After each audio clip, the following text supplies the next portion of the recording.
Hello there. I am going to be telling you today what I read during the month of June, and it was June on the Range, so I'm wearing my official June on the Range cowboy hat. It's actually straw, but I kind of like it.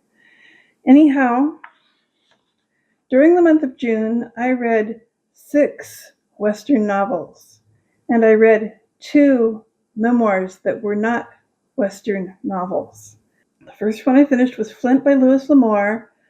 It was not as exciting as I had hoped because last year I read The Californios, which I liked a lot better. It was philosophical, it was mystical. Well, Flint wasn't that. It was in a very interesting location in Mexico, New Mexico, not Mexico.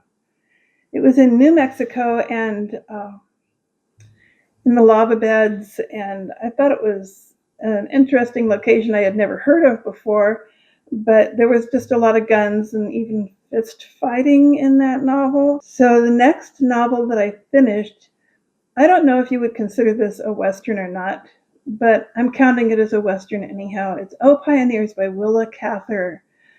And it took place in Nebraska with a pioneering family, and they were immigrants, and I think from Norway or Sweden, and it was a very well written novel. I enjoyed it. I recommend it. First time I ever read a Willa Cather novel, and I might do it again. Not that novel, but probably one of the others. And so the third book that I finished reading in June was a memoir. It was not a Western, although it took place in a Western state. I don't know if that counts, but it was not like historical. It was a memoir from, I don't know, maybe about 10 years ago. And I'm counting it for the summer of sport because it's all about trekking. Trekking is a sport. And it's called Lost on Purpose: Adventures of a 21st Century Mountain Man. So the author, Patrick Taylor, decided that he wanted to follow the footsteps of Lewis and Clark over the Bitterroot Mountains in October, November, sort of about the same time that they crossed the Bitterroot Mountains. Now, the Bitterroot Mountains are the very northern section of the Rocky Mountains. And I used to sit in my apartment in North Idaho at my desk and look every day toward the Bitterroot Mountains. And I never went there, unfortunately. But this man, Patrick Taylor, did. He actually crossed the Bitterroots. And okay, I was mightily impressed by what he did. And he did a lot of suffering too. There was a snowstorm, and it was a very good memoir. I recommend it. So the next book that I finished reading in June was another memoir that I've been actually reading on for a month or two, and it's Beautiful on the Mountain by Jeannie Light, and it is more of a religious memoir. She was married to a rich man and living in luxury, but apparently they didn't get along, so they divorced and split everything up. And this was in the state of Virginia. And in the divorce settlement, she got a ranch in a rural community in the mountains. So she went to that area. The town's name was Graves Mill, and they had an old chapel that had been closed for at least 10 years. And for some reason, they chose Jeannie Light to reopen that chapel. I do not know why, but she decided to take it on and did reopen the chapel and worked there as a lay missionary for years. She's not there anymore. She's actually Episcopalian, but she did not choose to be a priest or pastor, which I think would have been allowed in the Episcopalian Church, but she decided not to because she was challenged on the idea that women should not be in the ministry. So I don't know. I had mixed feelings about that whole scenario, to be honest with you, because I believe that it should just be men in the ministry. But what she was doing there at the chapel at the end of the book seemed like everything a pastor would do, except that she was not a pastor, she was a missionary. I liked hearing about her interactions with all the people that lived there, all the mountain people, but it was not a Western. So let's get back to Westerns. I read 4 other books that I haven't even told you about yet that were Westerns. So the next book I finished in June was my Zane Grey novel for the June on the Range. And it is To the Last Man. And it was a very interesting historical novel based on a true event in Arizona where 2 families decided to kill each other off one by one. And so you can tell by the title of the novel that there was one person left after all that. And I thought it was a lot better than the Zane Grey novel that I read last year. In fact, this time I gave the Zane Grey novel 5 stars. So the next book that I finished reading in June was True Grit by Charles Portis. And this novel really captured my heart. It's excellent. I recommend it to anyone. After reading the book, I actually went and watched 2 versions of the movie. One was from, I believe, 1952 with John Wayne,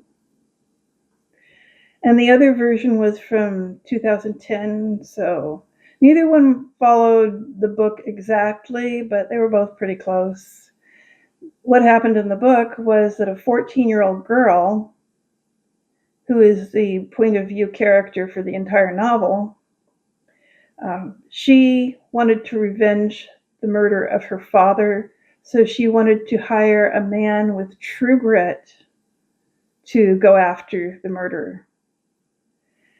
And excellent, excellent book. If you are going to watch the movies, please read the book first. It was so good.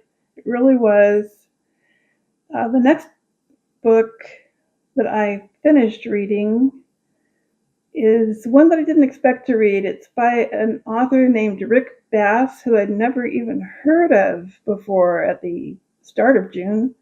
And then I just found out that he had written some Westerns, so I thought, well, why don't I just read a Rick Bass novel, see what that's like. And I chose The Diezmo.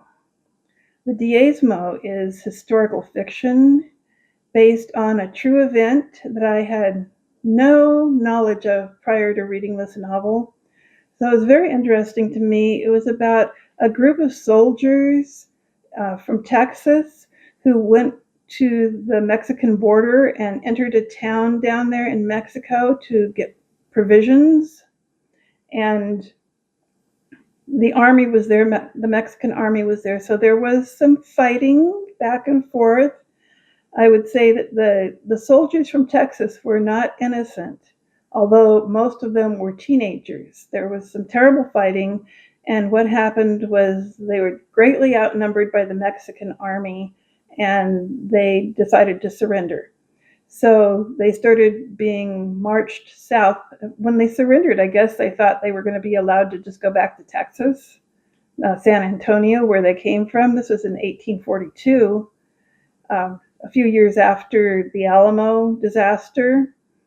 And so, as it turned out, they were not allowed to go back. In fact, they were given a death sentence, which was later rescinded. And they were marched south toward forced labor and imprisonment. And along the way, there was an escape attempt. I had never heard of this before, never. And I found it very interesting, with a teenager being the protagonist, the first person point of view character, and it was very well written. So I recommend The Diezmo by Rick Bass. I'm going to read more Rick Bass novels.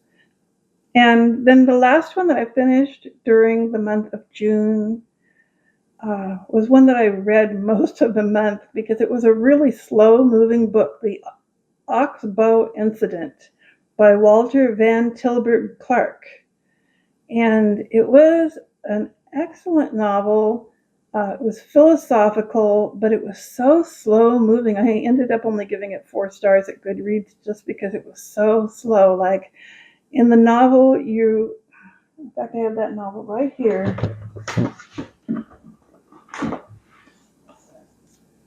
In the novel, you know that somebody's going to get lynched, or at least that's the plan. A group of people from the town decide that they are going to go out and lynch somebody, even though they know it's not legal, and takes like half the book just to get these guys to ride out of town.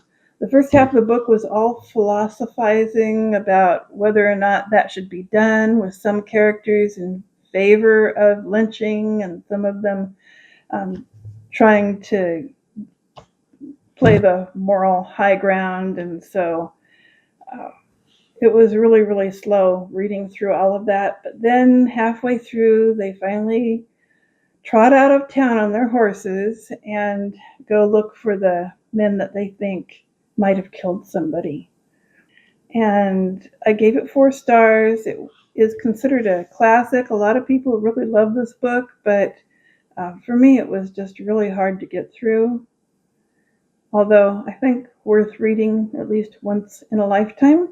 8 books that I read during the month of June, and they all got 5 stars except the Oxbow incident.